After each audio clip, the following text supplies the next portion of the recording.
mind this very well. The Yorubas are more disunited than the Igbos.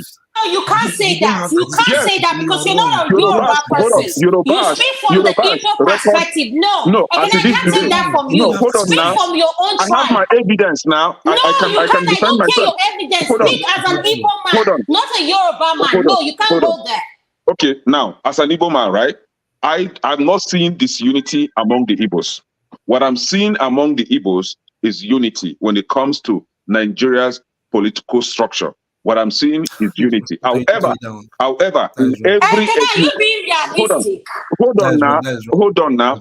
I don't have water in my mouth when I'm talking. No, In now I every, feel because it's over midnight. I know. yes, Itele among all these, I don't drink now. If I don't drink, I wish I drink. In every of these ethnic groups in Nigeria, right? We still have criminals among them. We still have evil people among them. So you don't really put Igbos out there. No, it's cut across every Cut across, you cut tribe. across. Yeah, Now, no, but you cut across, of course. what I'm saying is, local. If you want to tell yourself the truth, we have three major ethnic groups. Not that I'm not recognizing every other, ethnic groups, but the three major ones, right? The Hausas, and Yorubas, and the Igbos. Politically, the structure has been against the Igbo people. And hold on, yes, and I said yes, and I will defend it, right?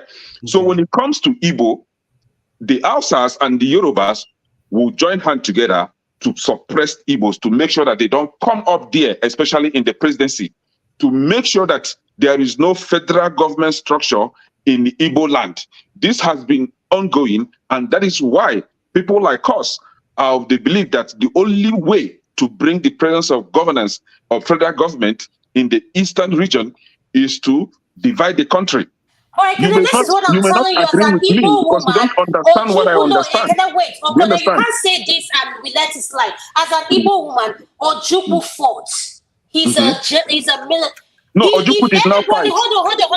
Okay, if Ojukwu did anybody not were fight. to propose, okay, but if anybody were to propose all these things we're talking about, divide, Ojukwu will be one of those people on those tables. No, hold on now. Hold on. Ojukwu did not fight. Hold on. For that to have not happened, ask yourself why. No, I see, Adama, hold on. What Ojukwu did was to defend the lives and properties of Ndibo. Ojukwu did not start a war. Ojukwu did not call for secession. What Ojukwu was doing simply is to protect the lives of Ndibo. That the Hausas were busy Because of his killing own in the greed north. and selfishness. Because of his own selfishness. Hold on. That the Hausas were busy killing. Whenever they kill us, they'll put us in the train and bring the dead body down east. So we could not bear it at a point. Ojukwu had to defend the people. Now the war happened. The war happened, and we know how the media was used against the Indigo. The likes of BBC. The BBC is from the UK. The UK is supporting Nigeria with arms and every other thing. So the war was fought without publicity. The world could not know what was going. They didn't know what was happening in the Nigeria. So, and whatever nonsense that the Nigerian government in collusion with the UK cook up and tell the world, they will believe because they were in charge of the media.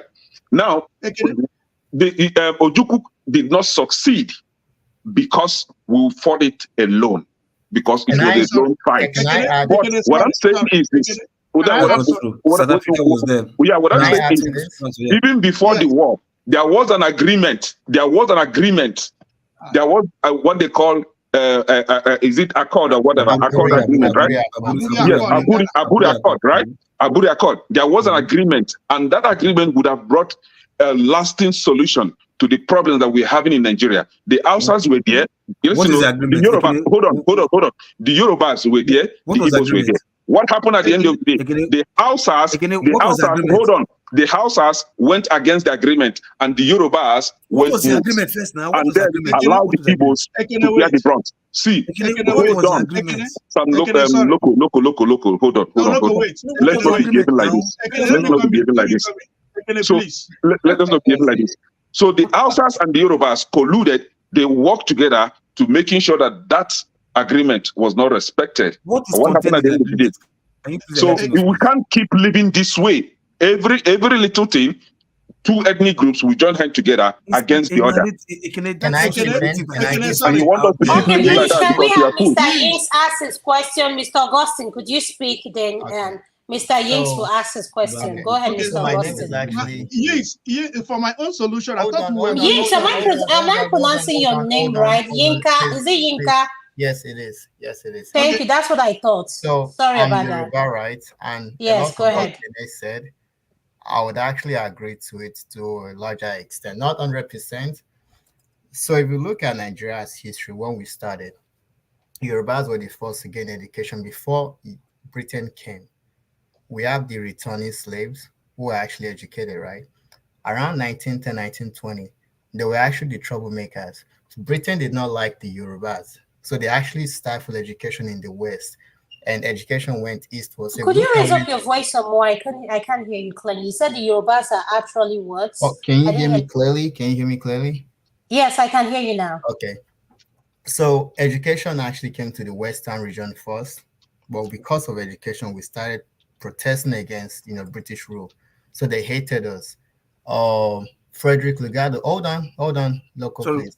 what year was that? Local, local. Wait. What year was that? What year? So around 1900 to 1920, Yorubas actually got independence because education. Sorry, because the former slaves From where? From where? before. Oh, let me land. So before colonization, Mr. actually, Loco, be let him land now, before No, please. colonization. I want him to carry us along. Just Okay, so carry us before along. Yeah. colonization came, right, Yorubas were the last group of folks sold into the slave trade.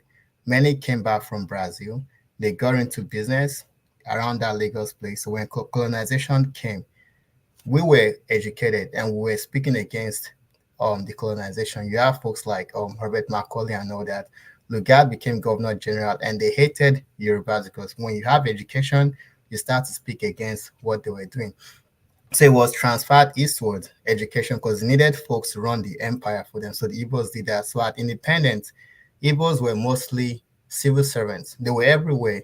Yorubas were just caged in, and the North they said, "Hey, your religion is not compatible with education, so you guys don't go to school." That's pretty much what Boko Haram is.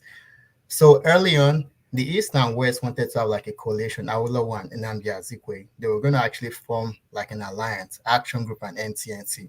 Britain forced Nnamdi to sign with the North. Nnamdi won most of the vote. Awolowo got the second largest, but they forced Nnamdi to actually give power to Tafawa Balewa.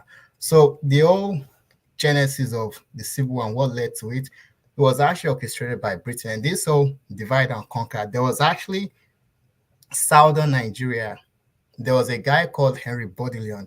That's where Bodilion Road and that nickname, Blind of Bodilion, that they called Tinubu. Henry Bodilion was one that split east and west. According to them, they said they were racing against time. They had to split Igbos and Yorubas. So Igbos and Yorubas must always fight at each other and now put the North on top of divided South.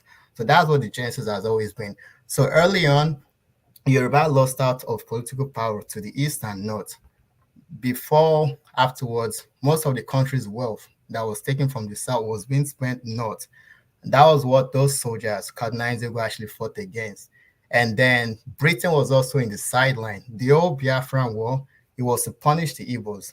Ojukwu had to do what he had to because Igbos were being killed. And what you said, Kene, yes, Igbo soldiers were being killed in trains. Some were literally locked up in jails and they threw grenades in there. It was complete massacre. About 3 million Igbos died in the war. So for us to think Nigeria is united, we are one, we are not one. I don't hate anyone. I don't hate the Northerners. They were played by Britain. I mean, the Fulanis were played. And this so Europeans, why did Britain leave EU? Aren't they all white? But they left the EU. England and France. Folks from both countries, they marry each other. But England and France, they fought wars. They fought the 100 years, what they fought 6 years, like they've been fighting wars. So for us to think we can coexist when we have like different history and our foundation wasn't made to unite us, we're just deceiving ourselves. We're just deceiving. And Thank you. to add to what Kenneth said, yes, Igbos are being marginalized by aspects of Yorubas within us. Igbos are being marginalized. It's probably due to like denial, but it is what it is. Igbos are being marginalized. Everyone is being marginalized in Nigeria, basically. The governors, the political elites, Exactly. yeah, So that's but the point. Igbos. Everyone's being marginalized. So can I now? So But we Yinka, have folks in the north who say better a Muslim than a Southern than a Christian. No, but hold on. Now I'll tell you Yeah. something, right? Look, Amadi Bello. Yinks, what you are Really. saying, right? Yeah, I One heard Thank you, person this. can James. What speak. Amadi Bello See, said. one person can speak sometimes that is powerful. Doesn't mean that is narrative of every other person or even majority of the persons in that region. You understand? At Adama, can least I come probably in if now? you've stayed in the But north, you must have seen hold on, from. Lokopi. Are you saying that the history he just narrated, we should discredit it? Is that No, what no, you're no, no, no, saying? 100% no. correct. What he What just he's narrated saying, is look, 100% correct. look, what he said, right? Like, the what caused the war, this and that. Yes, of course, the divide and conquer, whatever. Putting the north on top, it doesn't mean that the north on top of Nigeria. That it's a northern region. On top is always the north of every place. Region on top of a place is always the north. The bottom side is always the south. So they didn't put the north above the south. You understand? Oh They yes, only they made did. both of They them. did. They did. So There are no, they books. didn't put it They did. above. You're not getting my point. Listen, loco. If you No, Sorry, read, look, loco. listen, No, listen, hold no. on, hold on, Listen to what I'm saying first. Listen to what I'm hold No, saying on, first, Mr. hold Mr. on. Let me Mr. land. Mr. Let me Yinka, Mr. land. If Yinka, you read Mr. correspondence of No, what they hold on, you Mr. don't Yinka, understand Mr. bullshit. Yinka, good narrative, good, good emphasis on where emphasis needs to be. See, this is why I said 50 years. You see, this is the thing. I don't care who enslaved. Oh my I God, I don't love this. So care. 50 years. I He's made don't my care. day. 50 I years. don't care if my mama na shower before. If she's no longer a shower today, that's what matters. I don't care who put you together. You see, with this mindset, this belief that because somebody did this, because somebody did that, Exactly. See, when are you going to grow because up? he When are said you this going to years grow up? ago. So When are you going to So, grow up? When are you see going now to you Kandu, don't grow up? understand Kandu, based on sorry, what you When just are Kandu, stated you now, going let to me finish. grow up? no, I can Kandu, do. look, look, Based on I what don't you care just who stated enslaved now, me. right? I don't care let who Based on me what you enslaved just finish. me. said now, I don't care. Look, Tinubu, my Tinubu narrative. used to be a drug baron, but he's no I longer don't a deal. drug Tinubu, I baron. don't. is it only Tinubu that Is I don't enslaved deal Tinubu with Nigeria? a good candidate non-entity. to become a No, president? his mentality No, is based still on what you drug just said now, baron. Tinubu No, used to be a drug baron and dirty his business. Now mental. he's no longer doing You those. see, Is he a good candidate? Kandu, you cannot People be a, just you make cannot, arguments for argument's no, sake. you cannot stop being Adama, the, you Honestly, cannot, you see why nothing is going to work in you, Nigeria, because no, we yeah. pick and choose You when to don't be No, know. right I'm You and not don't when to know. be choosing. You wrong. don't I'm, choose all the time. No, you just Kene, telling that you Kene, don't care. You You don't don't care choose your all the time. what happened in the past. So what you're I telling didn't us say, is to just forget history. no, We I so shouldn't didn't sorry, forget say please. history. forget it. See, nobody's Then having move Acknowledge this it. forward. conversation. I said Excuse me. acknowledge, acknowledge Let's the Kandu, just wait, set it history. down. wait, You let's can't have forget Acknowledge the history. Okay, history, can but we That's at have so some funny. decorum point, here, please? Let's have decorum, please. Everybody Absolutely mute. Okay, acknowledge, can no. everybody mute? Can we See, mute, please? I don't Let's mute. understand. if Let's God mute. Are gives we us the only ones life, that No, have you car? cannot 100 years Can in we mute. between, You mute? we Can are we can't say mute? discussing this anything, thing. please. Can No we mute? solution. Wait, Are we the please. only ones that I'm have the cars? moderator here. Come on. Please, let's just mute. Let's all take a chill breath.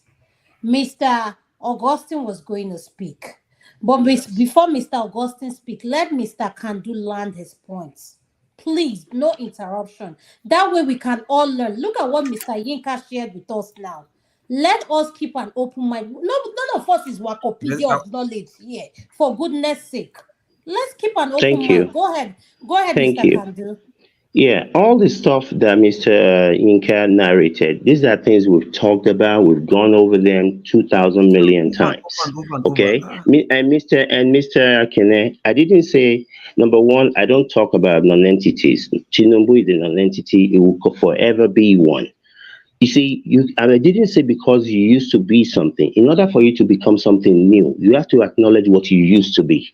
If you don't acknowledge and you just move ahead, you haven't moved. That's why this is mentality issue. It's a mindset. But my point is this: I didn't say you should forget about whatever Amadu Bello said.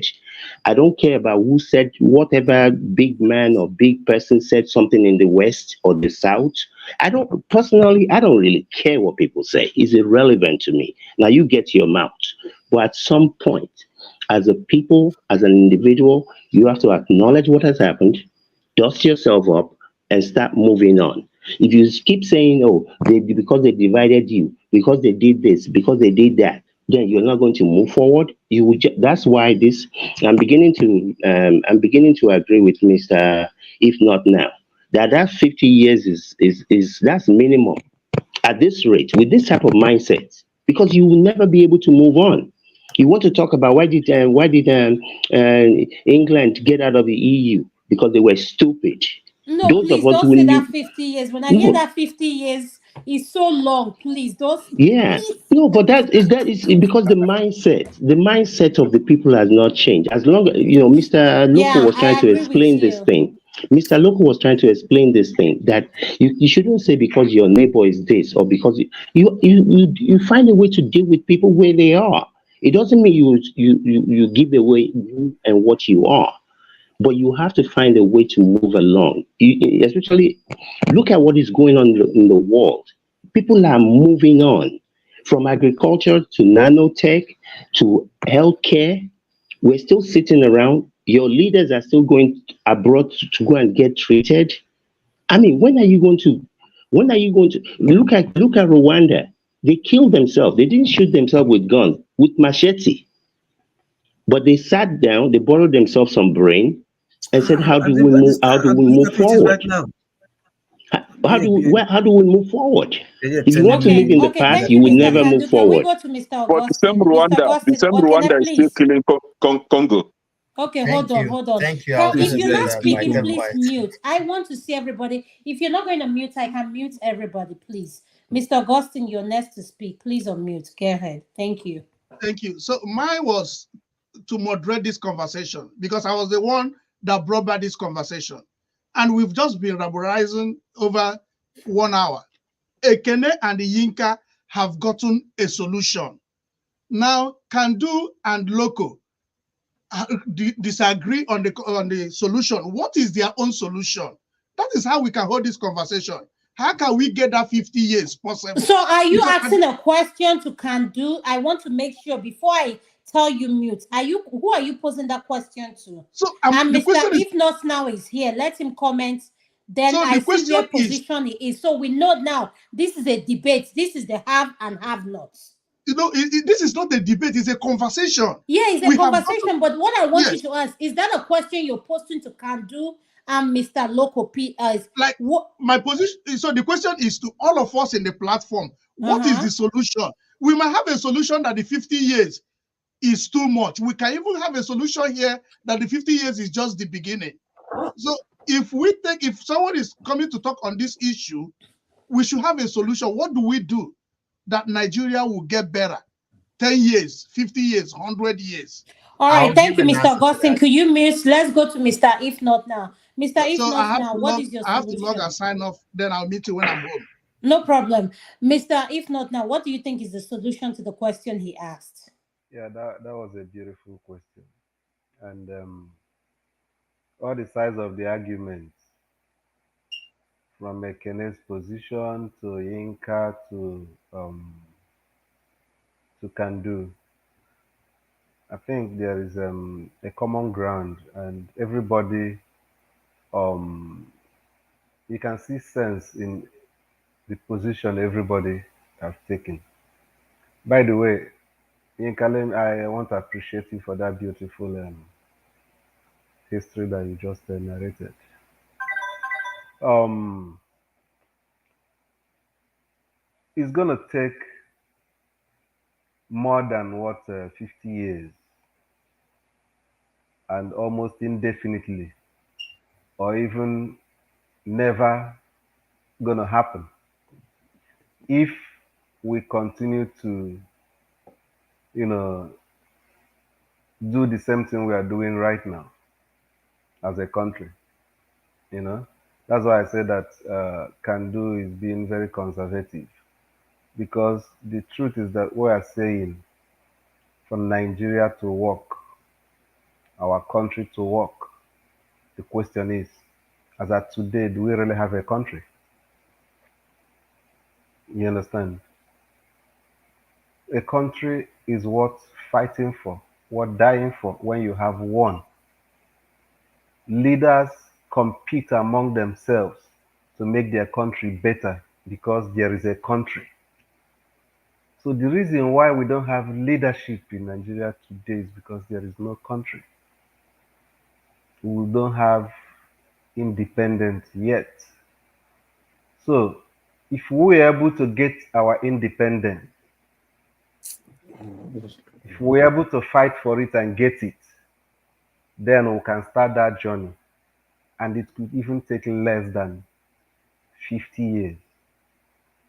But if it is the same country that is being hijacked and passed like a baton from Mr. A to Mr. B as a trophy, you said in 50 years' time it's going to work.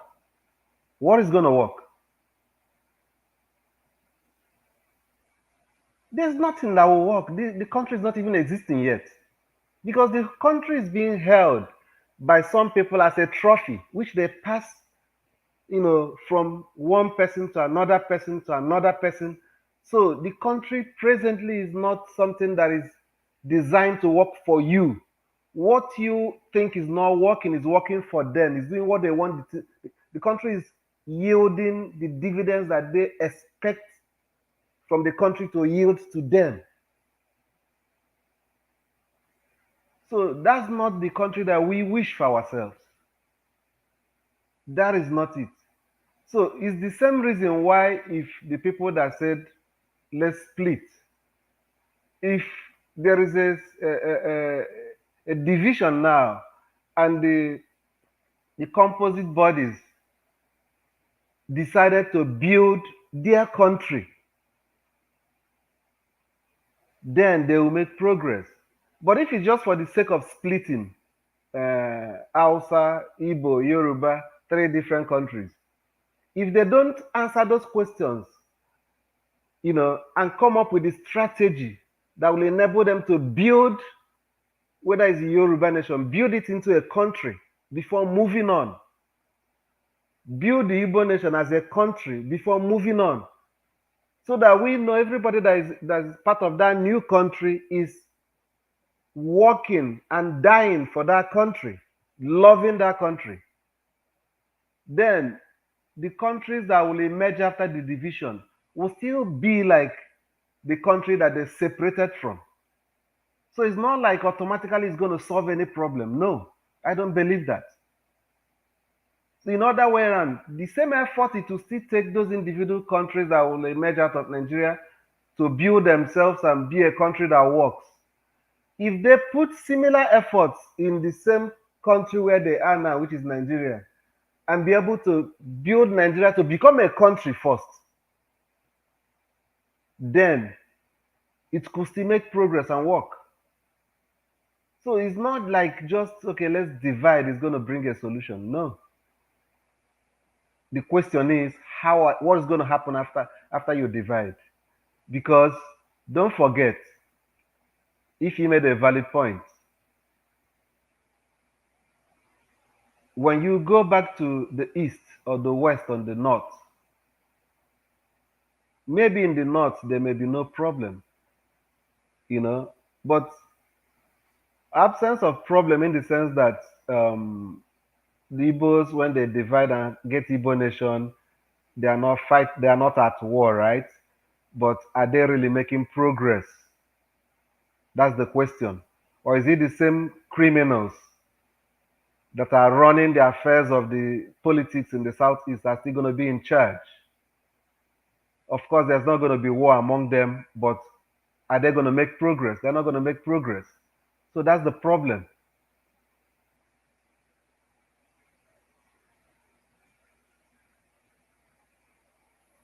Have you like that? Thank you so much, sir.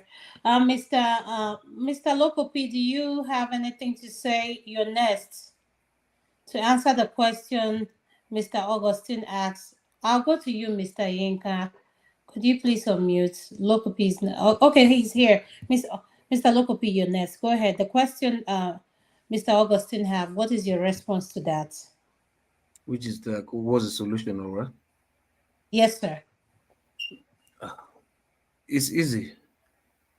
Tell yourself the truth and just reorientate yourself on the way things to do. Because it seems like most of us in Nigeria are selfish people. Selfish. We don't want to take responsibility. We always want to blame somebody else for the generality of what is going on around us. Meanwhile, it starts from us. You can imagine somebody telling you, like, okay, fine, we want to rally around and put somebody who is going to lead us, to wherever we want to go. and some people out of their own selfish interest are saying no, we don't want this person to because it's from this tribe. We want to put this person because it's from this tribe. You understand? If everybody, okay, let's do it this way. Assuming we have a person of Lee Kuan Yew in Nigeria tomorrow as a leader, is any of us going to be sitting down here to say, okay, no, we cannot succeed because we have different tribe? We will know that kind of leader is a brutal and straightforward to the call kind of leader, where if you err, you are gone. You understand? When you know, like, it's the country first. It's not about the tribe you come from. It's the country first. You understand? And like any little mistake or whatever, you are gone. No mercy, no nothing. It's brutal to the heavy latter, but it means well for the country. If you have somebody like that, we cannot be sitting down here to saying 50 years or 100 or whatever now. But because we don't have such leader, and the ones that we are even wanting to put there, most of those leaders we want to put there is even based on sentiment, not even based on quality. You understand? Not even based on quality, it's based on sentiment that we are electing these leaders. Let's say ourselves the truth. So we'll tell you because it's from my tribe, because it's a Christian, because it's this and that, that's why I'm voting the person. That's the reason why all this mess is happening. But if we tell ourselves the truth first, so like, no, I'm putting my vote out there for the most competent person, regardless of who the person, where the person comes from. I think that would be very great solution. Not about like we would divide. Okay, yeah. If we divide, okay, like okay, look at what's happening right now. In I think from the south is that they're trying to advocate for a new state, a Neoma state. You understand? Okay, why do you want to create that new state? Are you trying to extend development to that place? No, because you want that state to have their own money that they can share to. Same thing with other places in Nigeria.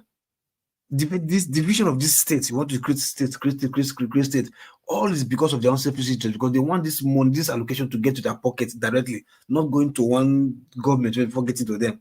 So by the time we create new state, now you now have direct access to the federal to national cake. That is just the reason for all this nonsense. But none of us want to tell ourselves the truth. Say you cannot marry this. Mm-mm, Who say you cannot marry? Why? mm-mm. You can live with somebody till they do your part, but you cannot live. So if I, for instance, now Ekene, I why want are to you do not business with muted? You need to be muted. Oh, sorry. I thought I if was. if I want to do business with Ekene now, Ekene say, "Oh, because it's only me, we can do business." I want to do business with maybe somebody like and Steph. You see, because it's only me, we can do business. But if 100 of us, of my type of person comes, and you have 100 of persons like you, so make it 200. So we cannot do business with each other anymore because of we are now much in number. So no more trust. But if it was one on one, we can trust each other. I mean, what kind of mindset is that? If one on one we are good with each other because we are just individual, what happens if I have 100 people like me or 1,000 people like me taking the same mindset? You understand? And we have 1,000 people like you, the same mindset. Why can't we move along with each other? But because we are selfish, we just want to oppress one another for just no reason. That is where all this is coming on. Starting from the 1990, whatever the Aburi Accord they were talking about, all those two people that went there, they all went there for their own selfish interest. All of them. I'm not agree. Now cause civil war. Not that maybe they really mean well for like okay, one person, everybody. No, it was I'm not gonna be cause civil war. Because on a very good day, look at what's happening in. Tell me which part of Nigeria now is enjoying. Nowhere is enjoying because of the same mentality of mindset that you just want to lord over your own or your next neighbor, whether it's tribe, individual, or village or whatever. You just want to lord over the person. It's the same mindset. Check it. You can't deny from it. The same mindset. It's just the same thing from independence till now. The same thing. Control, control, control. Yeah, you might say yes, the British is play a big role, but what about the one that the British is not there? Is it the British government that is asking your state governor not to tie your road? Is it the British government that is asking your state government not to give your state portable water to drink? Is it the British government that is asking your state governor not to fees education? I mean, come on, or healthcare system? No, but we don't want to tell ourselves the truth. We just hate to tell ourselves the truth. We just hate it. And you just want to pass blame on your next person. No. If we lost all of us tell ourselves today, now look, by hook or by crook, anyhow, the good leader must enter there. The way all of us in the diaspora, we come here every night, put ourselves out there, waste our time and come here and discuss. Because if you all go to the say, come here, enough is enough. That's why I'm always advocating for this diaspora voting first, so that at least it will give us a chance. Since most of us cannot go to Nigeria and fight, or like Luke we said, he cannot stand the heat in Nigeria. You stand, maybe diaspora voting will give her the chance to, like, okay, maybe put our thumbprint out there to vote a credible person this time. Then we will not have the chance of this non-entity or maybe poverty be weaponized in Nigeria to vote bad leaders anymore. You understand? But it's possible. We should change our mindset. Nobody wants to do the sacrifice. We're just wanting magic to happen, this and that, and we end up blaming each other. It's you, it's you, it's you. It's because, what about your own self first? Ask yourself, what are you doing? Ask yourself first. Is your mind really pure for your next door neighbor? How can you just wake up in the morning? That guy, you don't even know him from Adam. You just, because it's a Yoruba man or Hausa man, you're an Igbo man, you don't trust the person. Or Hausa man will just wake up tomorrow because it's an Igbo man, I don't trust him. Where is that mentality coming from? That animal mentality, where is it coming from? Somebody that you don't even know because of say stories of 1960 Civil War. Oh, okay, yeah, that's so Tafa Balewa, Bichi Ojuku, or no Sekiwe. Okay, the beef just continue. I don't understand why. Why? We tell ourselves that we want Nigeria to go forward when we are not even ready to move forward. You are saying Nigeria cannot move forward. You are not ready to move forward. That's the honest truth. So that's my submission anyway. Thank you. Thank you, Mr. Lokopi. Mr. Yinka, you're next. Thank you. Okay. So, what Loco said about us being selfish and this and that, to some extent, I may agree, I may not agree. I think Nigeria's problem is not Nigerians, because many of us in the diaspora, we are doing well. The problem of Nigeria is actually the country, the structure, the political structure. That's the problem with Nigeria. This experiment where you have like 60 million Hausas, you have like 45 million Igbos, 45, 48 million Yorubas, and multiple other ethnic groups in one block called Nigeria. It has never been tried elsewhere in this world. Ukraine is for Ukrainians. Russians, they are mostly Russians. We have different nations of people in one country. It's just not going to work well. And so, how can you convince an Hausa man in Sokoto, when there is election, to vote for an Igbo man or a Yoruba man, when he grew up speaking Hausa? Historically, their lingua franca was Hausa, not English. How can you convince that man to vote for someone who isn't his kinsman? Like, it's just very hard. It's human nature to vote for what's familiar to you. And when you say we've never had someone like Lee Kuan Yew, I'm sure Kene can say a lot about Michael Okpara. He did a lot in the East. We can also say the same about like Awolowo, but they were never actually trusted in position of power. So to say we don't have those people, we actually did. They just never tasted power. Um, and also think about this. When there is a protest, a Yoruba man is president or Hausa man is president, what do you think the consequences will be for Igbos if they go out to protest? If Hausa protests against Hausa, yeah, sure, they are the same case, but like, how would an Igbo people protest and not actually get this harsh backlash from the government, who actually isn't from their own people? Like, so it's really hard. We are deceiving ourselves. I wish Nigeria will leave it to work. I think regional system will be the best for Nigeria, but we don't have regional system. We have a unitary system, and it's just not working. 60 years, it hasn't worked. So we need to just come up with solutions. My own solution is educate your kids, work hard, make money. Don't wait for Nigeria. Just sort yourself out. Unfortunately, we may wake up one day when we have to run away from even the US, because if you look at the US economy with the debts and so much that's going on here, we may soon be packing. And I'm not saying I can see the future, but home is where we have to be. And if we can't make Nigeria work, it might just be best for us to actually split the country. And it's not like we hate each other. It's just for the betterment of everyone. Nigeria needs to go so we can save life. It's going to be bloody also, but where we are right now, it's unsustainable. And I think the issue with oil, that we're always sharing oil revenue here and there, to me, doesn't make any sense. Hausa land, the export leather to Italy. Italians make bags and shoe that we spend $5,000 buying Gucci and all that, right? It actually costs them $50 to make those leather bags, and they sell for like 5,000. What if the North wasn't exporting those leather? Italy wouldn't be as rich. Who would have wealth if those leather was actually being sent to Aba to actually make goods? That's like money trickling everywhere. But we don't do that. Even the oil that we have, we signed a deal with Great Britain where for 100 years they control our oil. So we're basically getting peanuts from the oil that we export. We could probably have more oil than the Saudis, but the terms of relations that we have with outside world, we have puppets who don't have the best interest of our leaders, who don't have the best interest of people at heart. So those that are governing Nigeria, they are idiots, they are inept, they are tribalists. But I think the issue is, moving forward, man, you can't wait for the country. You just have to like educate your kids about history, how the country was formed. If some of you don't even know, right, there is this trend with Britain when they colonize and when they leave. India was colonized with Pakistan, Burma, Bangladesh as one nation, but they all split. Bangladesh is its own country, Burma or Myanmar, Pakistan, they're all doing whatever they are doing. Why should we, when the North and South were actually two different colonies? You also see this trend when Britain leaves in South Africa, they left the Dutch, the Boers to rule the blacks over there. When they left Sudan, they left it for the Arabs to rule the blacks. When Belgium left Rwanda, they left the Tutsis, who are more white-like, to rule over the Hutus. When they left Nigeria, they left the Fulanis. It's like you create a company, right? And you're retiring. You have to give it to someone that you know would actually manage it for you, not for the best interest of your workers. Those are clean. So in essence, the Fulanis are basically safeguarding Nigeria for Britain. We need to understand that Nigeria isn't for us. Until we understand that history, we'll know actually how to like pick things going on forward. And this, folks use tribalism to divide. We are currently using that. Like I wouldn't hate someone who's not Yoruba, but let us just face the reality. Like I don't mind dating Igbos. They are very beautiful. They have beautiful women there.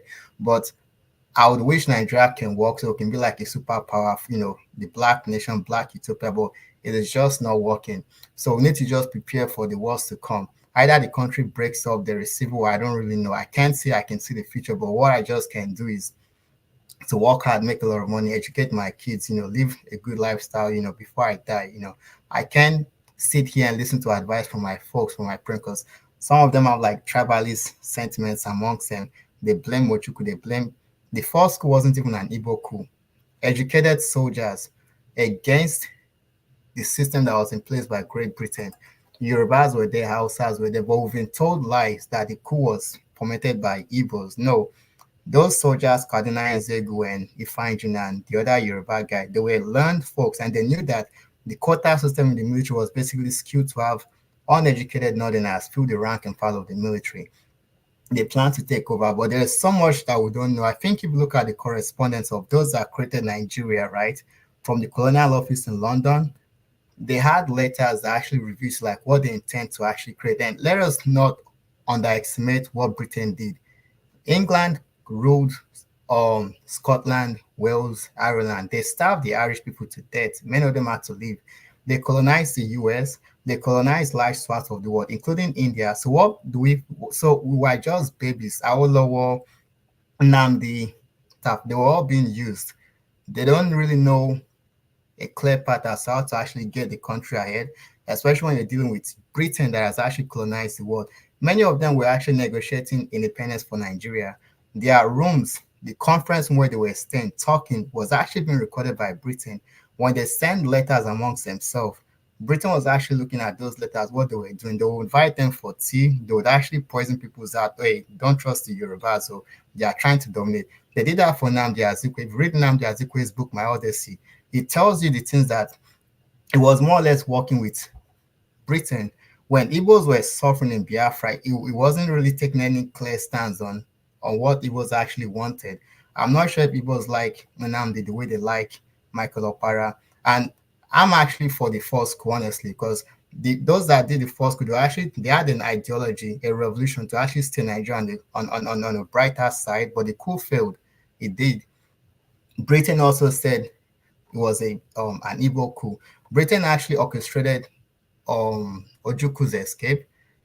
He was actually going to kill himself, but they let him go. The prime minister was Howard Wilson. It was pretty much one bankrolling, giving Nigeria the tools, the armory that they needed. So Biafra was fighting against Britain. That was Britain's Vietnam War. So there's so much about our country that we don't know. And there are many books out there that tells us layer to layer what was going on behind the scene even before we even created. So that's all I have to say, man. Thank you, Mr. Yinka. You've really educated us a lot about our history. And when you talk, I just want to keep quiet and observe it. Thank you so much. Mr. Kandu, you're next. Could you please unmute, sir? Oh boy. It's gonna be a long time. I mean, it's really saddening. And I've said it and will continue to say it 1,000 times. Um, no one, especially not me, is advocating that people should not acknowledge the past. But when are you gonna grow some balls? I don't care what any white man told me. I don't care what any Portuguese person tell me. There is nobody born of a woman that can make me go and steal my local government money. There is nobody anywhere. I don't care. You see, this is the thing. You cannot, even whether you steal the money, you make the money yourself, you're not going away with nothing. You are living here with nothing. Where are the palaces of the pharaohs today? You see, people, I just think people don't understand this life. It's not about you. It's about how many people can, it's not about how great you are. It's about how many people, how many greatness can stem from you. If these people understand this, they won't be looking to steal this and steal that. I get one house for UK, I get three for France. The people who came before you, who had more than you will ever have, left with nothing, and so shall you. That is why leadership is important. One of the people that I really consider as a leader in this whole world of the people I've read about, I've heard about, is Mahatma Gandhi. That man was a top-notch lawyer in South Africa. Go and look at pictures of him. Three-piece suits, fine boy. He left all of that. They tie wrapper all over India. Most places say he doesn't even allow them to drive him. He goes on foot. He wasn't saying, oh, because I'm the leader of the country, go and bring me the best plane. Go and bring me the best this, the best that. He got around with people who understood then that in order to create a future, to make our people great, we have to make sacrifices. We have to deploy resources to educate our people. That is why they have some of the best doctors, some of the best engineers in the world, because some people sacrificed. Some people created a future that they themselves will not reside in. That is why I say we don't have leaders. All these people, they're not entities. I don't even consider them to be human beings. I would never look at any of them and call them excellency. Excellency of what? Excellency. Again, we've said this, we'll continue to say it. Unfortunately, I think there's a love for this country that cannot even be explained. Even people who have never even lived there. There were some things said earlier on that some people mentioned something about back I think to Mr. Inka that said in 2006 when Nigeria was still good. And I'm like, which good was Nigeria in 2006 compared to 1983, 84? That you can even consider to be good back then. In the 2000s, I don't see anything that could have been considered good. Can I? Can I? Hold on. And this narrative of we need to separate. From what I saw, from what I heard, in the 70s, there was no issue of separation. Nigeria was considered to be good by the people that lived in it. Igbo, Hausa, whatever other set of people. So what happened? Where did that goodness that was there in the 70s when people were enjoying everywhere. It was the same Hausa, Igbo, Yoruba people. It was the same people that were enjoying. That even the president said their problem is not money but how to spend it. Unfortunately, when you have leaders that don't have vision, it takes a vision to take people to anywhere you want to go. Whether it's in a business, whether it's in a country, it takes a vision. And when you don't have people that have that vision and can see that future and prepare for that future for their people. I remember when I was going to Nigeria about 20 years ago or so, and I would see all these kids coming out of schools in Lagos. And my thought is, my goodness, where are all these people going to live? Which place are they going to be working? Who is going to be removing the trash that's going to be generated by these 20 million people? But you have to have selfless people. And if you don't have selflessness, you cannot be great. You might have money. Like I said, Tinubu can have all the money in the world, but as far as I'm concerned, he's poor because his heart is poor. No matter how much money he has, he will still be poor. People like that, when they look at themselves in the mirror, they don't see anything because there's no value system to them. They just have money.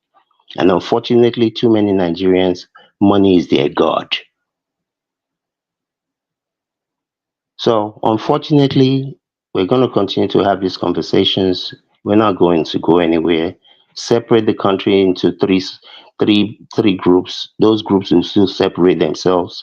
Although people will not agree with these people, although people will not agree with that people, but I promise you all, it's not going to be by the ballot box. It's going to be by the stance of a gun. And the people who produce guns, they'll be willing to sell your future just to provide you the gun today. Listen to Mr. Loco P. The people in Rwanda, that was not 100 years ago. They just fought that in the 90s. They might be doing whatever else they're doing in Congo. There is no perfection. There is no life that will ever be perfect. But at least they're moving forward. And that's all we're saying. With all of the challenges, with whoever wrote whatever book, with whatever Europeans they do, they divide and conquer. Look, I don't care. When I have a goal, if I have to go through you, go above you, dig a tunnel under you, I am going for my goal and you will not stop me. Whether you be European or you be whoever Chinese, so I don't care. I will achieve my goal. And all I'm saying is we need to grow up. We need to grow up. Forget about acknowledge it. Forget about whoever told you Igbo people are not good. Whoever told you Nigeria people are witches and wizards. We're going to live together. Nobody's going anywhere. Grow up. Thank you, sir. Are you ready? Could you please unmute? Yes, thank you. Uh, Yinka, I really appreciate your depth of knowledge when it comes to Nigeria's political structure.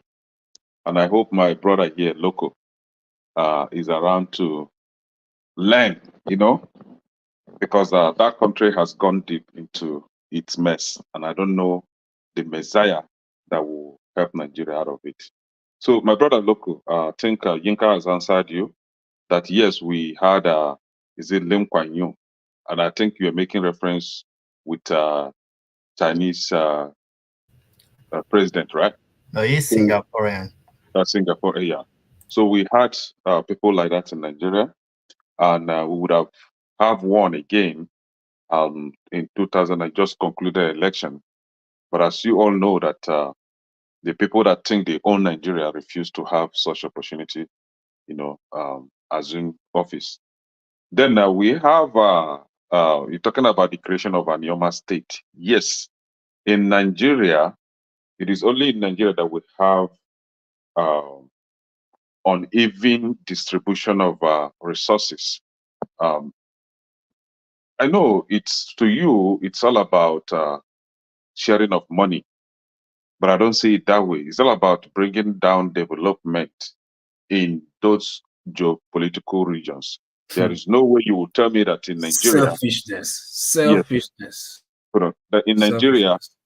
North Central, which I don't want to call them North Central, that is the Middle Belt. They have the geopolitical zone in the Middle Belt. They have 6 states plus FCT. And recently, because of election, they now are claiming that FCC should be equated to a state. So basically, it's not Middle Belt has 6 states plus FCT. Then we have the Northeast. That has 6 states. In short, all of them has 6 states, with the exception of North Central, which is the Middle Belt, that has about 7. Only Southeast has 5. Now, tell me that. Tell me what you think about the distribution of wealth or distribution of resources. And again, you and I know that some of these states from the South, or most states from the South and so-called South-South, is where the resources are being generated. I mean, the nation's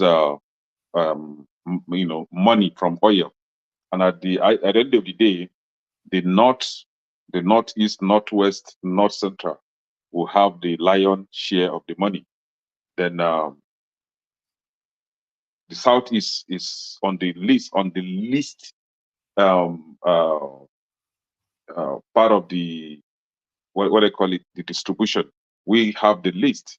So calling for a Nyoma state shouldn't be a problem to you if you really love me as your neighbor. Because from your statement now, you are against creation of a Nyoma state. And that is what we are talking about. We don't love ourselves. We hate ourselves and we pretend as though we love ourselves. So you should be the one to actually support me, looking by the inequity in that distribution or in that formation of states that makes up the geopolitical zones. So you should be supporting that idea of having a Nyoma state so that we have even distribution of those resources, 6 states from each region. But I don't know why you should be against it. Then yes, and I agree with you. We hate ourselves. We hate ourselves because we listen to the politicians. We hate ourselves because we allow these crooks to brainwash us into hating our fellow human beings. Last year, we were on this platform. Prior to the election, we have people like Kulata that always talk about good governance, and all of a sudden, the same people we are supporting Tinubu to become the president. And then, even when Tinubu is destroying the economy, doing whatever he likes, they're still pushing, supporting him because of what? Because they are of the same tribe, they speak the same language. So that is why they will see their brother looting the economy dry, and they will say that our own criminal is better than your own criminal. Our own political thief is better than having your own political thief. Now tell me where the love is. And somebody like me, if I call for separation or for secession, you say, no, I shouldn't do that. Why should I be living in a country where I know that you don't like me, you hate me, and then you come here, everybody is talking about how to move the country forward. I said my own, that the only way to move the country forward is to divide the country. Yinka said his own, but you and Kandu are busy telling us about loving ourselves. My question still remains that how do you intend to move the country forward within that 50 years a gap that you're giving? That within that space of 50 years, how do you intend to move it forward? Is it by telling us about love? I know that if I'm looking for outside girl, I will go for her and I will, check her. She accepts. If I'm looking for Yoruba one, I will go. But when it comes to politics, it's a different game here. When it comes to political structure, it's a different game. We have to really, really understand ourselves. That we can even share the country, divide the country, and I'll still get married to a Yoruba woman. Don't you know that? I can still go to Yoruba land and get married to a Yoruba girl. Am I going to be I bride will do international, if I and then marry I will do you? international in-law. Do you understand? Just I want you to see the positive side of it. international in-law coming from Biafra to Oduduwa to marry their daughter. Yeah. So please, Think which about one that. is international in-law? You even have a name for it. Right? Now fantasy world. You're living in a fantasy world. You're living in a And fantasy you world. guys are here limiting us to just Nigeria, where you have one illiterate like Buhari controlling the Sometimes I don't know. I don't entire take you country. serious when you talk. I'm Can just I serious. Which one is can I international in-law? wait? Hmm? Can I let me no? Can I and everybody? Can I and everybody? On a serious note, do you really think, imagine, or believe that they're going to let you split Nigeria peacefully? No, see, hold on. Now the question will still go back to you now. Do you really believe that they will let you fix the country the way you are trying to fix it now? No, I don't believe that, and that is why I said. You see, hold on, So what hold is on. your solution No, then? hold on. You see, this is the thing. If you What start is your this, solution? if you start to split this country, they're not going to let it go by, by with peace. It's going to be war. And Okay. this is the Now, one if thing. it Hold is on, going to be hold war, on. hold on. If Can there's I going to hold be war, on? who is going to fight the other? Are the Yorubas going to fight the Igbos this time, or the I don't. Hausas going to fight the Igbos? I don't. That's exactly what I'm saying. If we, the ethnic groups refuse to fight ourselves, if the Yoruba, the Igbo, the Hausa come together and say we are not going to fight, we just want to dismantle this No, country, I don't. everybody Wait, go. wait, wait. Nobody's going to fight. I'm not talking about. I'm not talking about Disneyland. I'm talking about, because I don't see anybody on this panel carrying their bag, taking their sons over there to go and fight. You see, most of the time when people talk about war, it is not theirs. It is not them that will go and do the fighting. Don't mend them. It is some unfortunate people Don't that mend will be them. doing the fighting on their behalf. If Ask them. all the people where they talk, Sorry. Ask them if they've collected pellets before. If any small pellet have touched them before. you see, it Can I is easy. respond to It that? is Can I Nobody's respond to that? calling for it war. is the Can beginning do of the no. mistake I'm that Okay, they're no. Ekene, making can you here is round off your summation? Madam yes, Luke is here. She they needs to wouldn't give even her allow me submission, to round up. please. See, nobody's calling for war here. What we are saying is, if the Yorubas, Hausas, and Igbos come together and say, see, we know that this country is in a deep No, shit, Kenneth, there it's is in a no deep mess. if. Hold on, It's now let not. me I'm finish. not talking They about asked me to if. finish now. Now, if we now agree, you and you, me and you right now, if we agree that the country is messed up and the only way forward is to divide the country, and we are not going to go into any war with any useless politician.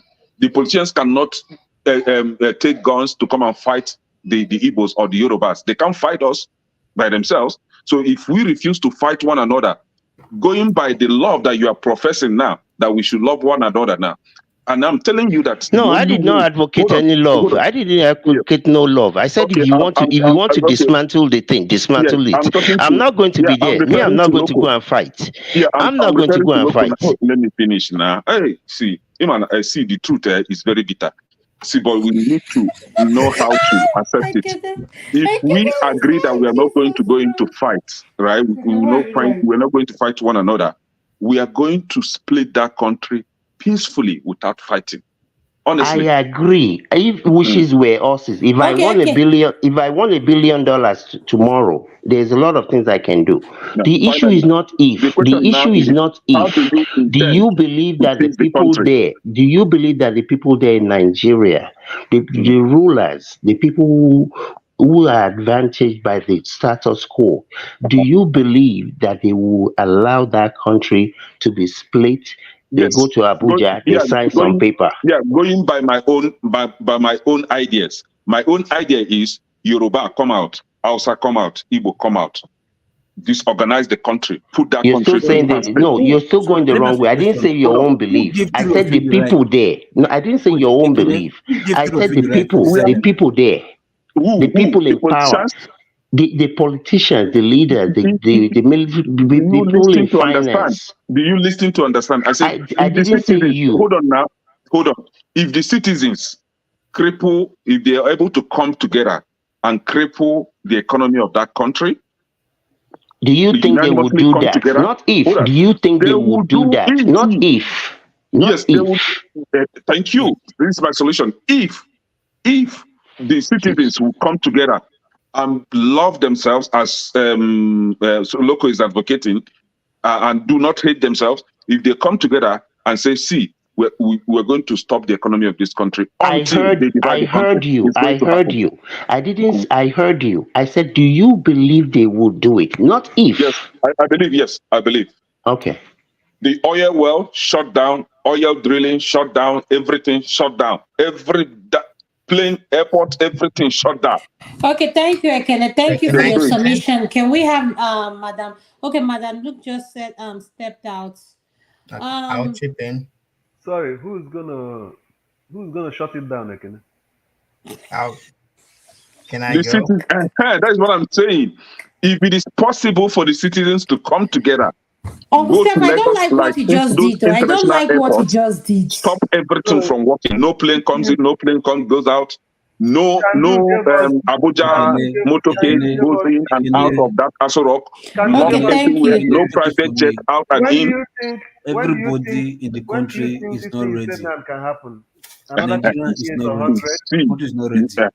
you Who's see not what the I'm one that will saying? be faster? Is it can do own or your own? That is why I say both my own solution. Uh, Their own solution. Everything is deep shit. No, the country is gone. We are then just there's no giving solution. ourselves high blood pressure for nothing. No, Hey, the people Jesus. is gone. The people Exactly. that is gone. The Can people I are Ekene not chip ready. in? Can I Zokonike. chip in? Ekene The Zoike. people are not ready. Madam Luke, please, could you give us your final submission, ma?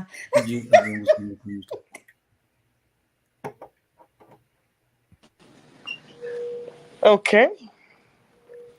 Let me go excuse myself. Can you hear me? Yes, ma'am, I can hear you.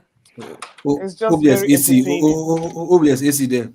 You guys be Yes, fighting. there's AC there. There's Thank God, AC there. I thank can God I see have my she's in own the hospital. country already. There's AC.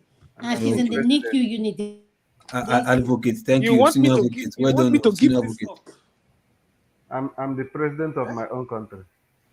You want me to give this up to come and study in one ramshackle place in Nigeria? But now people like you now do we with you. We are waiting for you to go Let build me our see. our You know, It's fatherland. people like you that did it too. I'm listening to you, but I'm just laughing. We will discuss this thing till we grow gray hairs. Let me tell you, I have found, that I have been mourning my country, and I have found, when you finally put something on the ground and you let it go. That's the point I'm in right now. Ekene is talking about peaceful separation. You cannot even do peaceful election. You're talking about peaceful separation. You see, And then you are Thumbs telling me up. they Thumbs will up. come and give it to you on a platter of gold. Okay, all of you Thumbs go your up. way. You see, let me tell you something, I'm very indifferent about this Biafra thing, and I will tell you why. I have always said it that Biafra can be actualized even without any kind of secession. If with the kind of caliber of Igbo people we have, we could have been China. They could have made the East China. Nobody will tell you that you're in Biafra. Nobody Simple. will tell you you're in Biafra. I've told them they have the numbers. Can no one believe me? You think it's when they cut you a piece of your own land, then you will see fight amongst them. Soludo and Uzodima cannot agree. Then you want to cut Biafra. See, if it was actualized, if it was possible, that is, but I don't even see that happen. Like Madam Adama said, they will never agree because everybody wants to be chief, everybody wants to be king. Everyone wants to be Iche Yes, one. they are so proud. They don't know how to IC. agree. Look at Ohanes, they will talk from both sides of their mouth. Listen, you it's a see, those people mess. that you are referring to now, we won't even let them come close to the corridor of power. Forget it. They are your leaders. They They are your know leaders. You Let can't me they are tell believe you, it. They are your the they are leaders. So non-entities when it comes to the people who leadership. come close to the corridor of power are they people are your who are leaders. Don't the worry. people who are ruthless, who are cannibals. I'm telling you. We are peaceful people. You know what? You see, look at us No, sitting down let's here with start by bulletproof. asking Ekene, who did Obi Kobana and the E-Money support during the election? Did you Thank hear you. them post anything? You are No, Thank here those you. saying people, Igbo, let's no, separate, those let's people, separate. Them. no, Ekene Bokwana Onwege those Ezio. people you just mentioned now are eflefus. Do you think we care Everybody who they are? They are nobody when everybody's it comes to Southeast. Good. And those are You the understand? Efulefus that will rule Biafra No, because no, they no, are the no. ones We that do. carry the guns. Thank If you, they are Madam ruthless, Luke. Thank you so much. we have more ruthless people than they are. that will not No, you even do allow them. not. You do They not. are If being not, aided. No, let they me are tell being you. aided now to come to the corridor of power. Not When we possible. have Biafra, they won't even come close. They know. Where? If you have No. Biafra. Good. Huh? Yes. Thank you. They will not. Listen, They won't come close. let me just say We'll this deal because with it's them. late and we have trashed this topic a lot. We are living. See, you see, as we all sit down here now, there's light everywhere. I don't think anybody in Nigeria is on this panel. I not get light. Do you, when we come out, do you Uncle see any? Steph, Do that's a you have lie. anybody in Nigeria that represents Nigeria that comes to this any panel at night like this? Even with the time Righteous man Sleeping needs difference, now. to come. even with the time difference. So They you can sleep see, now. we in the They're diaspora sleeping. here, we don't even have any business talking about Nigeria. You know, people like Shore are people that I respect. They can leave the comfort of this America, go to Nigeria, sit down there for 5 years. Can He any of can't you go do it? anymore. Sure, they cannot go anymore. He said, did you know what he heard what he just said? He said they should wait for him, he's coming. Okay. I like that No, kind of but that person 5 years, anyway. no, hold on. So those Look, are the that kind of five people years I he went, that respect. 5 years is still there. It wasn't So, but we are here. We are just here he talking and talking. was held captive. He was But arrested. His passport was seized. we cannot fight in the trenches. We can't fight in the trenches like these people. So we're just here. We're gonna sit down here and be entertaining ourselves and be talking and be talking and be laughing. We are One fighting with news, our one mouth. disaster. So my dear people, it is not. See, I'm in the mood to save money right now. So this is keeping me at work. So I like this kind of thing. I don't go out. I don't spend money. So, madam, more of this, please. I hope you have another show tomorrow. Yes, the women's segment is coming on tomorrow at 6 p.m. We have our Have Your Say coming on at 12 p.m. So, yes, the women topic, we have very good, interesting topic Very, coming very on. good. Okay, Yes, so you see, yes, my dear ma'am. people, let's keep entertaining ourselves. And for people wishing for Biafra, So, you will wish. Keep wishing. like I said, And look, can I nominate also, you to please go and see the Biafra thing if see, you survive? But knowing you, Adama, you won't Adama, in go. Good case, night, my look, people. you Okay, see, let me Good go and Can night, I eat. Madam Luke. Thanks for let's joining. can I also conclude before advocate. I go Let's also also? advocate for diaspora voting. Okay, it will help a lot. That Diaspora is voting. No, exactly Mr. what Lokopi, you should that's a talking good about. point you just It made, will help though. a lot. That Good is a point. very You good should be point. talking about. Diaspora voting. I've always been saying this. Yes, yes, Diaspora yes. voting. That I've always they saying go rig this. am. Before you finish voting in diaspora, they don't call results. No, no, no, Abike no, Dabri, no. Abike Dabri will call result in your front here, and you Exactly. cannot do No, So anything. diaspora see, voting. Why you you guys see the like this? problem. You see the Can I problem. The quickly same conclude? You see the people you see the advocating for a better problem. Nigeria, they Oh don't my I'm trust God. telling you, themselves. that's Oh how my it God. is.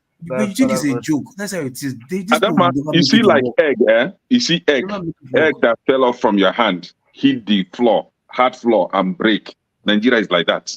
I just want Can you I, to imagine Nigeria like that. It's can broken. I also say Guy, something? if you are Let me looking for quickly land. Let progress, me you quickly land. gotta wait. Yes, Can I You go gotta quickly land? wait. ahead. But Tinubu will Mr. finish his Augustine road. is here. He asked the question, so Whenever he's going to Tinubu have the finish his final road. say to close the Okay, segment. okay. So Let, ask let your me quickly question land so before you'll I go. say. Can I go?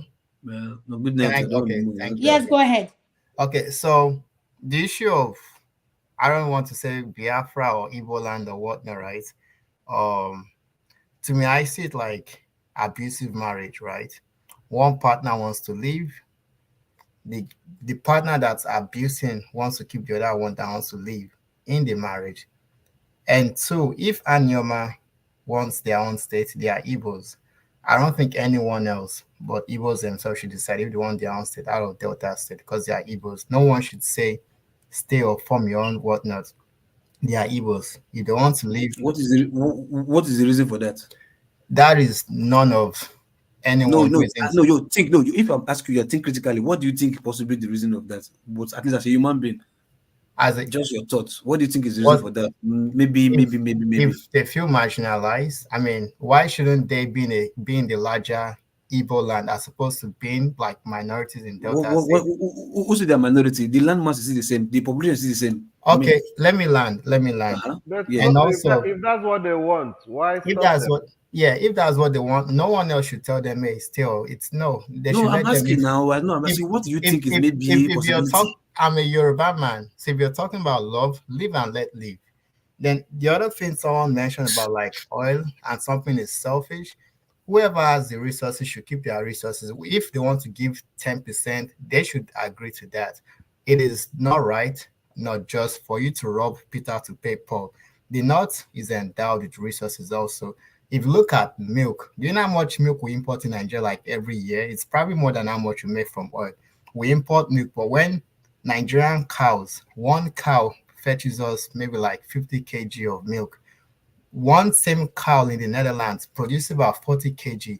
So if they invest in agricultural business, agricultural like innovation, the North will actually feed the entire Nigeria. So there's money everywhere, but we've just stuck to oil. If you have oil, keep your oil, develop your resources. Let everyone else develop their own resources as well. We Nobody need to wants to do the stop work. good. Go on. What are you saying? I said nobody wants to do the hard work. They just want to Well, put yes, the because business oil has now gotten us. and reap tomorrow. Oil has made us lazy. Like Docile. the southeast or south, they could be like the Norways or the Dubais if that wealth was actually well managed. The West, we all have resources everywhere. Like, why are we importing what we can actually make? So like we keep on importing poverty and we're exporting jobs. Like if we actually get our hands going, agriculture, we'll be the richest country. Like if top 10, like easy, we should be a $3 trillion economy if we're actually working hard. If we are being lazy, we should be $2 trillion economy. So it's just we rely so much on oil, and oil is very volatile. Like oil price goes up. Like someone said in the 1970s, like Nigeria was doing good. Yes, because we have a bunch of idiots who didn't know how to manage oil wealth. When oil price rose, yes, we start spending like we are rich. We don't save. We don't do so much. Like invest. Like Jonathan. Well, it's not just Jonathan. Nigeria's problem isn't Jonathan. Nigeria's problem started when I guess Yakubu Gowon, Murtala, all of them were making a mess of the country. Those soldiers weren't educated. They didn't go to school. So don't blame them. So what about Jonathan that went to school and is educated? He's an idiot. Okay, So, all right. uh-huh. To Jonathan's defense, Uh-huh. I'll say something Jonathan did right. Uh, when we import goods in, agricultural goods in, Jonathan actually put a tariff so that those goods will be expensive, so that Nigerian farmers can actually. Yinka, can you wait, please? Okay. Please, to our viewers that are watching, if you've not liked, could you please like this program, subscribe, please?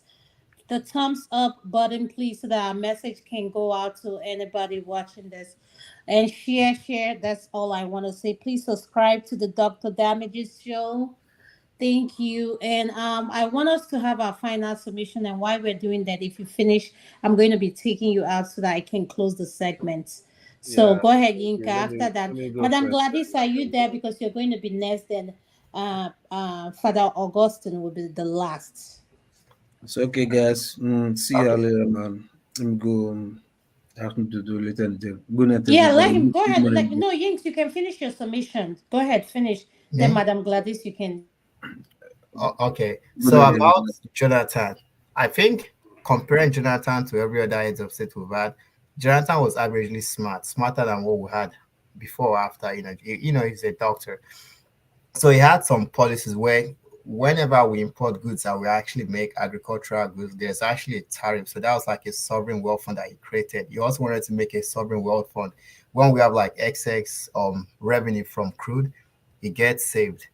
The Tinubu's, that guy from Edo State, Adams, they all protested. They wanted to keep the money, like excess crude, they wanted to keep it. We all thought Jonathan was, I guess, lazy or scared or timid or whatnot. But the reserve Jonathan left, Buhari literally cleared everything. He cleared everything. The excess crude funds, like excess agricultural, like import funds, everything was all cleared. So we may say Jonathan was sort of like lax with Boko Haram, but we also don't know the roles that Obama played in actually making sure like Jonathan had to go. So there's so much of nuances as to why we keep on hating or blaming Jonathan, and we need to No, just stop that. no. I live in Port Harcourt that period. I live in Bayelsa, Port Harcourt that period. Jonathan is bullshit. Trust me, you. I would have lived there. I was expecting Jonathan like, okay, now that you're from Bayelsa, I need to see East-West Road to become one of the best roads in Nigeria. A road that is linking 5 oil-producing states. Don't even, we can't even complete the road. A road that you don't even start, you can't even complete it. The portion of your own state is even worse off from that five southwest southwest road. You understand? I think southwest east west road starting from what's it called the Look, so what DSM are you bridge. saying? Jonathan was under a spell now. He doesn't know what he was under a spell. Like So he was confused. Oh, So okay, no, that one okay. is left. That one Yeah, is so left have for you you and your God to round go up? and So, settle. Madam Yeah, Gladys, But have my yeah, you point is, round yeah. up Jonathan I'm with is your the done. final worst. John, I don't submission? want to He's take the too much worst time. president in Nigeria. He's the worst president in Nigeria. No, Tinubu is the worst. Buhari is right No, after him. no. Look what I'm saying. Who me? I said Jonathan is the Yeah, worst. No, compared to Buhari, Tinubu is the Tinubu, and worst. good luck. Who Okay, is the okay, worst? Jonathan, thank you, now thank you. We see, have that okay, conversation tomorrow. Let's hold have on. Madam Gladys Let me ask you one simple have question. her final If submission. I Thank leave you. you, I leave your ability to go for your grandfather, and I believe your grandfather, are you not a failure? Okay, thank you, sir. As young as educated as you are, I No, no, not no. leave your It ability depends on what and you are follow your looking for. grandfather. No, it Can depends I? on what you are looking Can from I? my Don't worry. grandfather. Tomorrow you have all the time to I argue defend that. ancestor. So. I'm not defend ancestor now. No, it's you. It's your problem going for my grandfather instead of me. But you don't come to me. I don't know why you're coming to me because Oh, Jesus Christ. Madam Gladys, you're next. Thank you, Could you Ife, please for quickly Oh all my mute God! Thank you so much, and let's Sister exit because I'm Adama. getting ready to shut down the yeah. segment. So Father Yeah. Augustine is going to be last. Yes. If you're done with Uh, your submission and you have thank you nothing else so. to say, could you please exit? Thank you. Thank you so much. All the submissions made this early morning hours is almost around what time now? By It's all the men. 12:58 my time. It's Yes, almost one 12:58. one. Yeah. Yes. The men have all spoken well. Because of the situation of things in the country, a lot of ideas are coming up. Like I heard someone here said, if we forget where we are coming from, do not say I'm from the east, west, north. What we want is the best for Nigeria.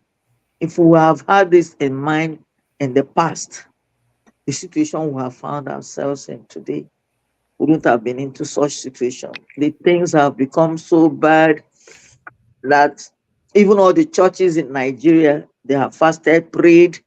It's as if God is not listening to us. That's why I said we need to tell each other the hard truth. Even the religious leaders, at times they can get involved in politics, or maybe if the governance is not good, they can speak to the leaders. But in our own situation, the leaders were allowed to just run Nigeria the way they wanted it to be managed. And for those who said it was their turn to come in and do something. And we all knew what happened during the election. All the foreign observers that were brought into the country to see what actually took place, they saw what happened. And God has a way of trying to repay back karma to each person. When we are when we are seated, maybe in a position, we think that it is an everlasting something. But surely one day you give an account. But most of these men, they don't give a damn about what is going on.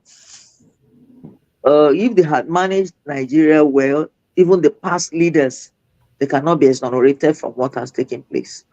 Many of them were out there to enrich themselves and their families and friends. And that's what is still going on. Someone is not good for a job or a position, a portfolio. You just give it to the person to manage because all of you are there to share money.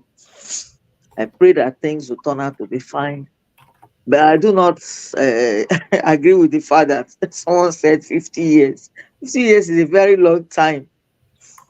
So our children will now come to meet some of the things we met.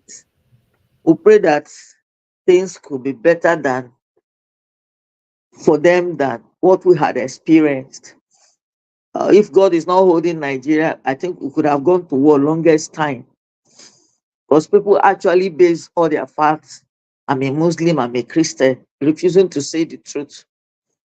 But in the last protest, we saw that both the Christians and Muslims, they're all hungry. In the Northerners came out en masse. We saw what happened in Zaria, even Kaduna and Kano, even in Katsina, where Buhari is from. We saw what they did there. So I think we're only praying that we can regroup irrespective of whichever religion we belong or whichever state we belong. If we can have our people come out from different corners to say this is how we want Nigeria to be like, and then we follow suit and then manage it not such that we are managing because we want to share money or give positions to our people. The situation has become such that, like someone said here, if you are holding an egg and the egg falls down, it breaks into pieces. You cannot bring it back together or manage it together. I pray that Nigeria case will not be such that something else will happen. No one is praying for war. Because if we have to go to war, it's the women that will suffer most, the aged and the children. And our young ones will also part, they will kill off our young ones. So maybe if that's what they're waiting for to trigger on, and then you see that there is war. God will not allow Nigeria to go to war. Nigeria will not go to war, but rather solutions will come from unexpected places. Like when we have young men begin to reason well that it is not religion that is holding us together. As the people make us to believe, they will tell you, this person is a Christian, this person is not a true God worshipper. We've been deceived in the past. I think we need to come to a round table to discuss the way forward and then have the best solution to how things should go. The situation is not as totally bad as it is, but we have seen it even in some countries where the people had to protest and they changed out their leaders. I don't know what we are waiting for, but no one knows what will happen tomorrow if such a thing will happen in Nigeria, where the people that have put us into these wrong situations are asked to leave, let others manage the country for us. I pray that it will come to such a point, but not for us to go to war. I don't support war in any form. That's my submission. Thank you so much. Thank you so much, ma'am. Father Augustine, you're going to be the final person, but before you do it, I want to ask Ekene and Kandu, do they have anything else to say? Madam Gladys, can I take you off, ma'am? Because I'm taking anybody out that has spoken, and so I can shut down the segment. Okay, Father yes, you need Augustine, to rest. I have yes, I'm tired. Mhm. I think I have Quick anything to question. Ekene, I didn't know you were taking people out. I thought I actually came in. I thought there was gonna be some backstage. oh no, Yeah. Oh, no. okay. After this is it. I'm the Oh, one in charge, so no, no, yes. no. When backstage, you go away, you leave the people there, and the program. I mean, but it's okay. Okay. But I don't know if you asked me about. I don't know if you asked me about the final summation or Yeah, do you anything have a like that. final submission to give before we Yeah. exit? Well, I mean, I know Mr. Inka is no longer on here, but Yeah, I think I really like his input and the way he's detailed I think he's probably listening. Is there anything you'd like to say to him? no, not well. Just that I think he said today was his first time on here, and Yes, I that's what he mean, said. Yes. yeah, okay. Yes, So sir. apparently, he has not been availed of the information that virtually everything that he spoke about, we've spoken about it forever. Whether it is this one, that one, the economy, the Britain, this Northwest, whoever discovered River Niger or River Benue and all that. Good, good analysis. But I just wanted you to know that those are things we've talked about and talked about on here forever, tire.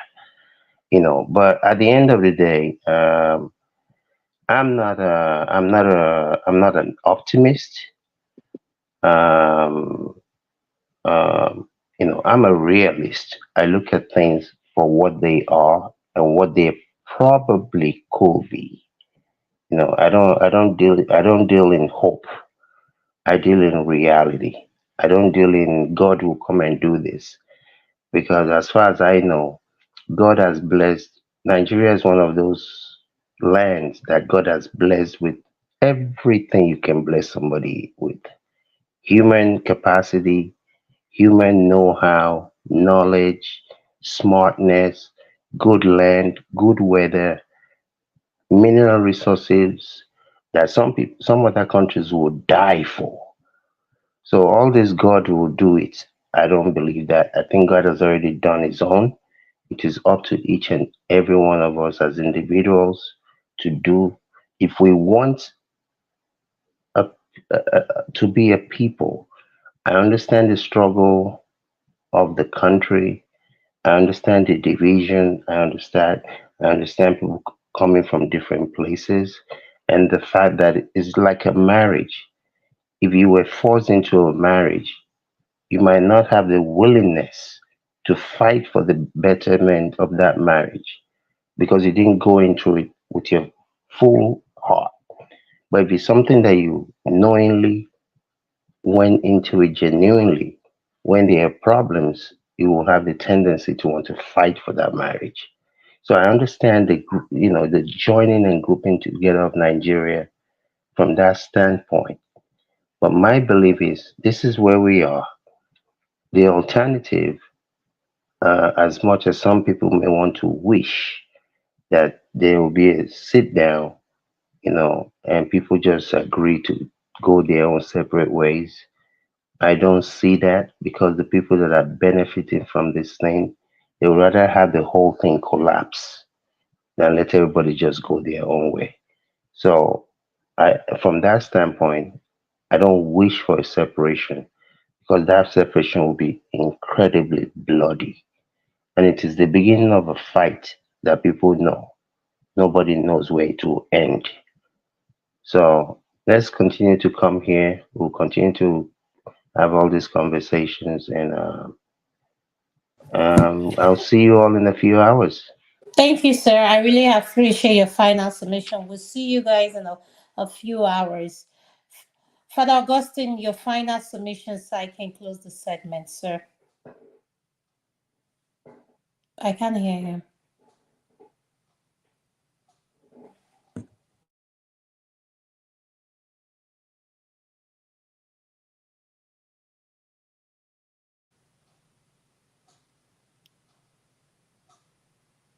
I can't hear you. We can't hear you. I think it's muted. Yeah, you're muted. Let me see. Let me try to mute you. No, you have to do it from your try to speak now. No, I can't hear you. Mute. Go ahead, try again. I can't hear you.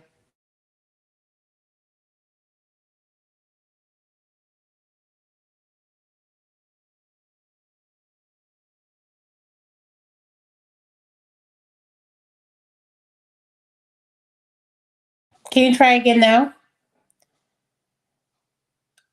Not. It's not from my end. It's probably from your end. Are you connected to a Bluetooth? Hmm.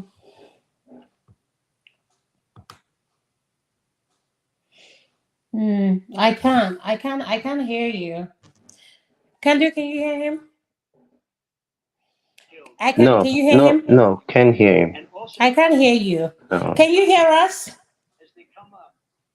Yeah, we can't hear him.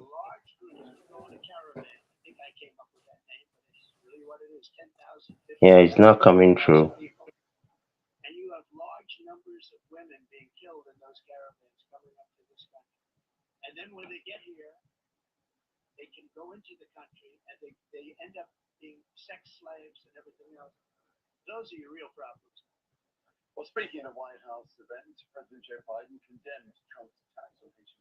Mr. Dama, it sounds like you're muted as well now. Yeah, I'm Okay. unmuted, but I can't hear him. Yeah, But I can Augustine, hear can you him go now. out and I'll try to bring you back in? Go out and try to come back in. Yes.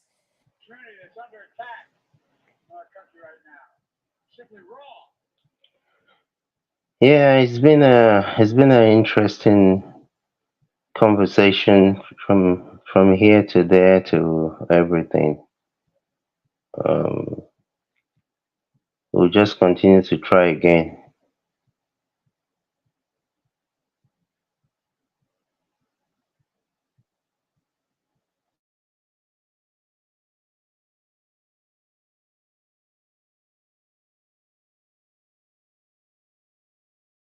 Father Augustine, if you can hear us, can you try to come back in?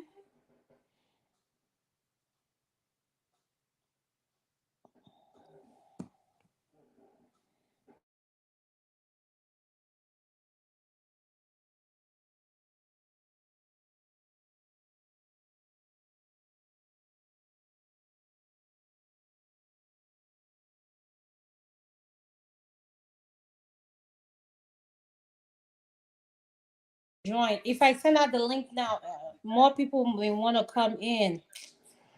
I have no choice. Father Austin, if you can hear me and you're in the comment section, can you type something, please? So if I send out the link, I want to make sure you're there. Could you type something before I send out the link?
So can you hear me now? Yes, much Yes, better. we Much can. better. Great, great. Thank you, guys. I'm so glad that we had this conversation. Can do, this is you're the one that raised this issue, but it led us to some uncovering. So I so much thank Ekene and Yinka and Can do so much. Thank God for Agnes and Luke for the spicy they brought to the conversation. Thank you for what you do, Adama. Thank you so much, Can do. I know I enjoy whenever you are here. But there's something we also have to learn. Nations and countries are not built that with the mindset that people have goodwill. There's always the mindset that people will cheat, only the mindset that people will use the system, and you construct nations from that point. So, as a country, I love when I come from a large family. I love it when it is big, but when the size is not making the impact, it's not giving you actually what you want. So we really need to come up to what we want. Do we just want an empty country making noise, or do we just want a country that works? If we want a country that works, we have two conversations. If we are not ready to denounce whatever that we were told and come up with what we want, then we have to go our separate ways. Whatever we were told, our elites telling us that they are not the best and coming down that people should take up and take the rule, or we go our separate way. There is an advantage of going our separate ways. What happens or what happened in the 60s and 50s, which they misunderstood, which when I see that misunderstanding, I see it as external influence. When they said there was unhealthy competition, I still see that as because nations are not religious organizations, so they grow with competition. So when the West was doing well, the East was pursuing, the North was coming, and they said, no, there is unhealthy competition. I saw that as just external influence. So the separation going our ways will lead to that competition. If the Southeast or the South is slow, then the West or the North are faster, then they will be told to catch up. And that will bring up a sort of competition. But if we think that there will be a time that everybody will be in one place to say, oh, we all love this nation, even if you make the nations each local government one country, there will still be division. But what can checkmate is institutions. Here, people don't slap their neighbors, not that they are not angry, but because they know the moment they do that, under 5 minutes, the police officer will come in and it will affect their work. It will affect their entire existence in this country. So people run away from such crimes, not because they are good, but because the consequences of such actions. So if we build a nation that has consequences, reward and punishment, it will help us to build a better country. It will help us to have a better place to be proud of. And when people give analogy that Asians were also colonized and they have moved on, we should also know that Asians did something that West did not catch up on time.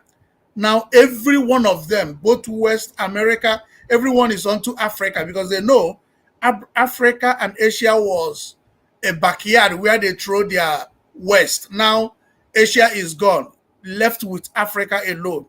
If they lose Africa, the world will be a different place. So everywhere is looking onto Africa to make sure that we don't grow. So it will be more difficult for us to escape and move to that reality than it was for the Asian country. And when we mean for us, if Nigeria gets it right, the entire African nation will get it right. So we need to work hard. We need to continue the campaign, but we need to look for alternative ways of getting it right. Thank you. I can't hear you, Adam. Are you? Sorry. I just want to say thank you, sir. Thank you to all our viewers, all our panelists for joining. We have come to the end of this segment and I'm going to end it. Thank you. We'll see you guys at 12 noon today. Have your say. And the women's segment will be coming up at 6 p.m. Thank you. Thank you, dear. All right. Good night, everyone.